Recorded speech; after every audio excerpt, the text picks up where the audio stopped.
Jane's story begins in a little village tucked away near Muranga, the kind of place that wakes up before the sun does. Mornings there start with a familiar racket, roosters crowing, thin trails of smoke curling out from kitchen huts, the world slowly stirring to life. Everyone just knows their place. Kids trudge along the same dusty paths to school every day. Mothers gather by the river with buckets balanced on their hips, humming as they scrub clothes, while the hills quietly disappear into darkness long before anyone's ready to sleep. Jane's mother always had this way of putting life into a single sentence. She'd say that these hills could raise a child with their arms or ruin them. It all came down to choices. Jane took those words to heart, carrying them like a secret password through her days. She didn't have it easy.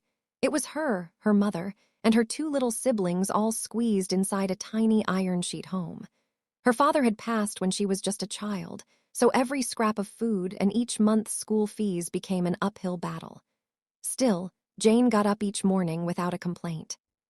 She swept the yard until it looked like no one had ever set foot there, fetched water and boiled porridge for her siblings, then set off on that long walk to school with a patched-up bag nearly as old as she was, her mother's careful stitches scattered all over the fabric.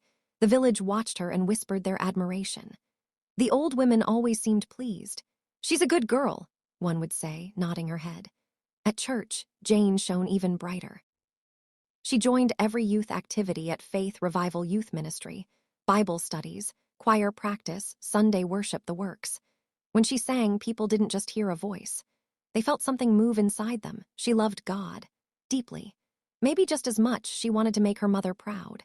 She was terrified of winding up as another cautionary tale, one of those village girls whose dreams vanished because of a single wrong move.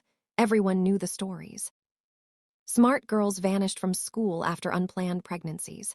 Some ended up abandoned or left chasing the empty promises of boys who never stuck around. Others just quietly disappeared, their hopes trailing off into regret. Jane promised she wouldn't become one of them, but then life doesn't change with the roaring thunder. Usually, it shifts quietly, unnoticed. Trouble sneaks in on tiptoes, sometimes in the shape of feelings you think you can handle. Jane turned 17 and found herself pulled in all directions.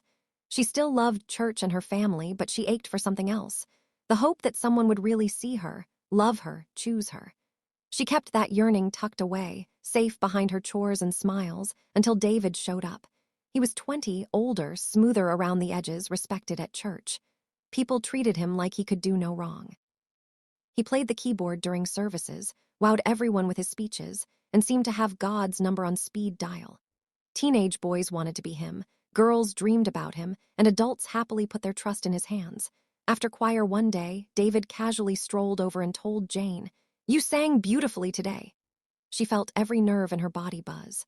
No boy had ever noticed her like that. That single sentence replayed itself in her mind all night.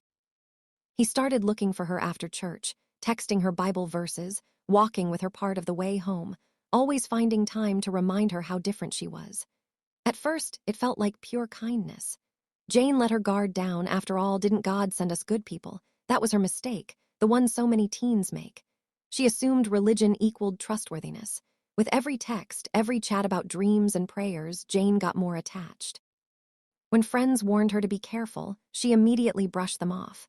"You don't know David like I do," she'd insist. She thought love was about loyalty and patience, so she overlooked his little flashes of jealousy. The irritation when she replied slowly, the grumbling whenever she spoke to other boys, the way he sulked if she disagreed with him. None of that made her pull away. Even when something inside her felt off, she kept quiet. She'd rather make herself uneasy than disappoint him and risk losing his affection. Then one night after youth fellowship, David suggested they meet alone to pray and share ministry ideas. Jane hesitated. Her heart pounded with discomfort. She said yes anyway, hoping she was just overreacting. Teens do this all the time. They ignore their instincts just to keep the peace or avoid embarrassment. It was a Saturday, raining in Nairobi. Jane went to David's rented room, convinced herself it was harmless. There was music, laughter, and nervous energy swirling in the air. She relaxed a little until David edged in close, grabbed her hand, gazed into her eyes, and whispered that he loved her. She froze. He kissed her. Jane tried to pull away, murmured stop, but he kept going. "Relax," he said, as if her fear was unreasonable, as if everything would be fine if she'd just give in. By the time Jane managed to escape, shaken and drowned in rain and shame, David trailed behind, bombarding her with apologies. "Nothing happened, you're fine." She didn't dare look back. That night was all guilt and self-questioning. Why had she gone? Why hadn't she spoken up earlier? Why hadn't she listened to herself? For days, she dodged David, ignored his texts, convinced herself the worst was over. But when nausea set in and her period didn't come, panic clawed its way in. Her friend Ruth noticed and urged her to get checked. Jane brushed her off, but the truth already gnawed at her. At the clinic, hands shaking, she waited for the result, barely able to breathe. 2 pink lines, pregnant. The nurse explained it gently, how pregnancies sometimes happen even when you think nothing really happened. Jane heard nothing else. Her world crumbled. How would she tell anyone who would believe her? What would happen to her dreams she hid? Stopped eating. Stopped sleeping. She tried to keep everything normal for her family, putting on a brave face for her mother. The fear, though, only grew heavier. When she finally told David, he shifted instantly from remorse to denial and cold accusations. "That's not my child." Phone calls stopped. Messages were blocked. Jane was alone all over again, but more broken. Words spread. The whispers started. The stares, the cruel jokes, the church doors somehow closing her out. Shame isn't just a feeling. Sometimes it's a weight pressing on your back until you can barely move or think. People can be merciless, and for a teenager, that isolation cuts the deepest. Some nights Jane wished she could just disappear, but her mother, a woman weathered by her own loss and disappointments, sat beside her one evening holding her shaking hands. She didn't lecture or scold. She just said, voice trembling but firm, "This isn't the end, Jane. You made a mistake. But there's still mercy and hope. Shame won't drown you forever unless you let it." Words were a tiny lifeline. Jane clung to them even on the hardest days. When her belly grew, so did her wisdom. She learned to pick apart illusions, how sometimes the most spiritual-seeming people can hurt you, that true love never needs to twist your boundaries, and that listening to your gut is not weakness but strength. She made herself return to church. She took the stares and the comments, let the pain wash over her and turn into something useful. One day, the pastor preached, "Some of us are ready to throw stones at the broken. Jesus, though, brings hands full of mercy." It was like the words reached out and held Jane right where she was. That was the turning point. Jane stopped hiding, started speaking honestly to the younger girls at youth meetings.